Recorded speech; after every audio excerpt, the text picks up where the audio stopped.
नमस्कार साथियों। Pile foundation क्या है, पाइल फाउंडेशन कितने प्रकार के हैं, आज हम लोग इस वीडियो में इसी के बारे में चर्चा करने जा रहे हैं। देखिए, पाइल फाउंडेशन या पाइल एक प्रकार का एक्सटर्नल स्ट्रक्चर है जो कि सबस्ट्रक्चर के अंदर आता है। यूज किया जाता है कब? दो कंडीशन में। एक, अगर बियरिंग कैपेसिटी सॉइल का बहुत ज्यादा कम हो। नंबर टू कंडीशन क्या है? अगर सुपरस्ट्रक्चर का लोड बहुत ज्यादा हो, तब हम लोग इस्तेमाल कर सकते हैं पाइल फाउंडेशन। अब कितने प्रकार के हैं पाइल फाउंडेशन?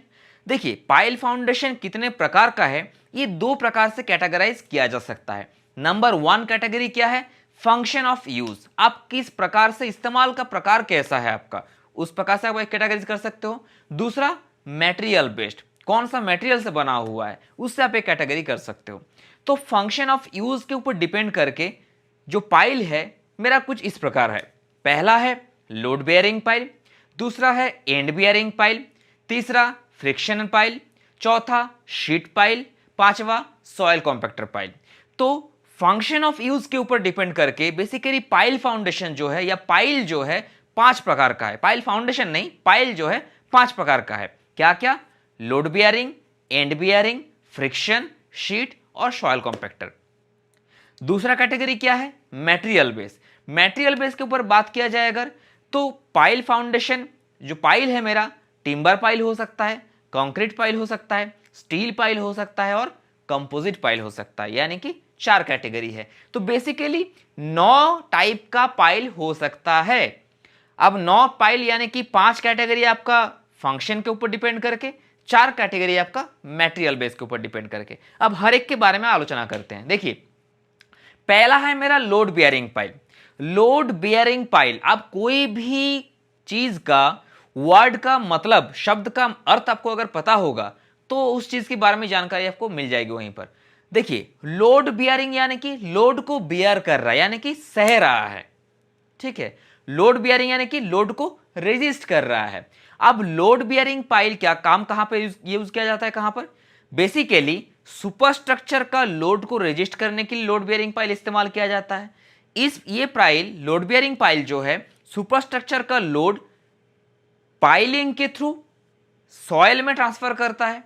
डिपेंड करता है लोड के ऊपर, जरूरी नहीं कौन सा लेवल तक, लेकिन इस पाइल का इस्तेमाल है हमारा छोटा मोटा कंस्ट्रक्शन के लिए, चाहे घर के लिए हो सकता है, मल्टी स्टोरी बिल्डिंग, 2 तल्ला 5 तल्ला बिल्डिंग के लिए हो सकता है, यानी कि सुपरस्ट्रक्चर के लोड को सबस्ट्रक्चर में ट्रांसफर करने के लिए इस्तेमाल करते हैं। दूसरा मेरा कैटेगरी क्या है?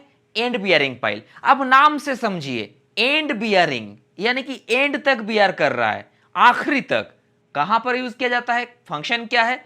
बेसिकली एंड बियरिंग पाइल कहां पर इस्तेमाल किया? अगर सॉइल का एक लेयर तक बियरिंग कैपेसिटी बहुत ज्यादा कम हो, यानी कि मेरा सुपरस्ट्रक्चर का जितना लोड होगा उतना लोड को रेजिस्ट करने की क्षमता अगर उस सॉइल में नहीं है, तब मान के चलिए 20 फीट या 30 फीट सॉइल अगर बियरिंग कैपेसिटी कम भी होगा, अल्टीमेट हमारे पूरा जो ग्लोब है, पूरा जो पृथ्वी है, बना तो हुआ है पत्थर से, तो एक ना एक लेयर के बाद तो पत्थर मिलना ही है आपको। तो अगर मिट्टी का एक लेयर का अगर वेट, बियरिंग कैपेसिटी बहुत ज्यादा कम है, तो उस आखिरी लेयर तक, यानी कि जब तक हमको ना हार्ड स्ट्रेटा, एक हार्ड सरफेस हमको ना मिल जाए, उस लेयर तक हम उस पाइल को पहुंचाते जाएंगे और उस पाइल को हम एंड तक, यानी कि एक हार्ड सरफेस के ऊपर उसको एंड करेंगे। इसीलिए उसका नाम है एंड बियरिंग पाइल, यानी कि एंड पर बियर करता है वो, इसलिए एंड बियरिंग पाइल। तीसरा कैटेगरी मेरा क्या है? Friction pile. फ्रिक्शन, आप नाम से समझिए, फ्रिक्शन यानी कि घर्षण हो रहा है, फ्रिक्शन से रोक रहा है, यानी कि जो पाइल सुपरस्ट्रक्चर के लोड को, यानी कि स्ट्रक्चर के, कंस्ट्रक्शन के लोड को एक फ्रिक्शन, किसके साथ फ्रिक्शन? आपका पाइल ऐसा बना ही होगा कि बगल वाला सराउंडिंग सॉइल के साथ एक फ्रिक्शनल फोर्स एक्ट करेगा और एक फ्रिक्शनल फोर्स के जरिए वो लोड को रेजिस्ट करने की कोशिश करेगा। यानी कि, और देखा गया है फ्रिक्शनल पाइल में बहुत सारा स्पाइक्स होते हैं, यानी कि दांत टाइप का, एक मान लीजिए पाइप है और बहुत सारा दांत टाइप का स्पाइक्स निकला हुआ है, तो क्या करेगा वो बगल वाला सॉइल को वो थोड़ा सा रेजिस्ट करने की कोशिश करेगा। जरूरी नहीं हर बार दिया रहेगा स्पाइक, लेकिन ज्यादातर बार दिया रह सकता है। अब ये हो गया फ्रिक्शनल पाइल। चौथा कैटेगरी मेरा क्या है? Steel pile, sorry sheet pile. Sheet pile यानी कि शीट, शीट समझ रहे हैं आप, शीट जैसा दिखेगा, चद्दर जैसा, चद्दर मतलब ओढ़ने वाला चद्दर नहीं, नॉर्मल शीट पाइल। कहां पे इस्तेमाल किया, बेसिकली नॉर्मल दूसरे प्रकार का पाइल कहां पे इस्तेमाल करते हैं, बेसिकली वर्टिकल लोड को रेजिस्ट करने के लिए, ऊपर से जो लोड नीचे की तरफ आ रहा है। शीट पाइल इस्तेमाल किया जाता है हॉरिजॉन्टल लोड को रोकने के लिए, साइड लोड को रोकने के लिए। कहां पे इस्तेमाल किया जाता है, बेसिकली रिवर बैंक में, या फिर आपका जो रिटेनिंग वॉल को रोकने के लिए, लैंडस्लाइड को रोकने के लिए, एक टेम्पोररी स्ट्रक्चर के बेसिस पे यूज किया जाता है शीट पाइल, साइड लोड को रोकने के लिए। पांचवा मेरा है सॉइल कॉम्पैक्टर। अगर मेरा नॉर्मल एक एवरेज लोड का काम चल रहा है, या फिर मान लीजिए एक रोड का काम चल रहा है, कोई सड़क बनवाने का काम चल रहा है, तो वहां का सॉइल का बियरिंग कैपेसिटी ही कम है, तो एक प्रकार का छोटा छोटा पाइलिंग बहुत सारा प्रोवाइड कर दिया जाता है सॉइल का ओवरऑल जो बियरिंग कैपेसिटी है उसको एनहेंस करने के लिए। इसको कहते हैं सॉइल कॉम्पैक्टर पाइप। तो ये तो हो गया फंक्शन के ऊपर डिपेंड करके पाइलिंग का क्लासिफिकेशन। ठीक है, अब दूसरा क्लासिफिकेशन में आते हैं, कैटेगरी में आते हैं। क्या कैटेगरी है, वो मटेरियल बेस है। मटेरियल बेस यानी कि बेसिकली मटेरियल की अगर बात किया जाए तो बेसिकली 4 प्रकार का मटेरियल से हम लोग पाइलिंग कर सकते हैं, यानी कि पाइल बना सकते हैं। नंबर 1 जो है मेरा कंक्रीट पाइल। कंक्रीट पाइल यानी कि आप नाम से समझ पा रहे हैं, कंक्रीटिंग, कंक्रीट से बनेगा। अब कंक्रीट पाइल भी 2 प्रकार का है, क्या क्या, प्रीकास्ट और कास्ट इन सिटू। प्रीकास्ट यानी कि जो पहले से, कास्टिंग करना मतलब क्या, ढलाई करना, आप समझिए, कास्टिंग यानी कि ढलाई करना, प्रीकास्ट यानी कि पहले से ढलाई किया हुआ है। शब्द अगर आपको अर्थ पता होगा तो कोई चीज रटने का जरूरत ही नहीं है। प्रीकास्ट यानी कि पहले से कास्टिंग किया हुआ है, प्रीकास्ट। और कास्ट इन सिटू यानी कि सिटू शॉर्ट फॉर्म है सिचुएशन का, कास्ट इन सिटू या कास्ट इन साइट, साइट पे हम लोग कास्टिंग कर रहे हैं, दोनों में फर्क समझिए।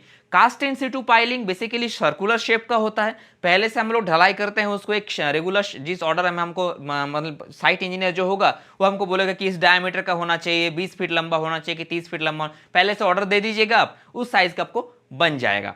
ठीक है, अब इसका एडवांटेज भी है, डिसएडवांटेज भी है। एडवांटेज क्या है, एक तो आपको साइट में बनाने का झंझट नहीं है, ठीक है, वो एडवांटेज है, पोर्टेबल है, लाओ गाड़ दो।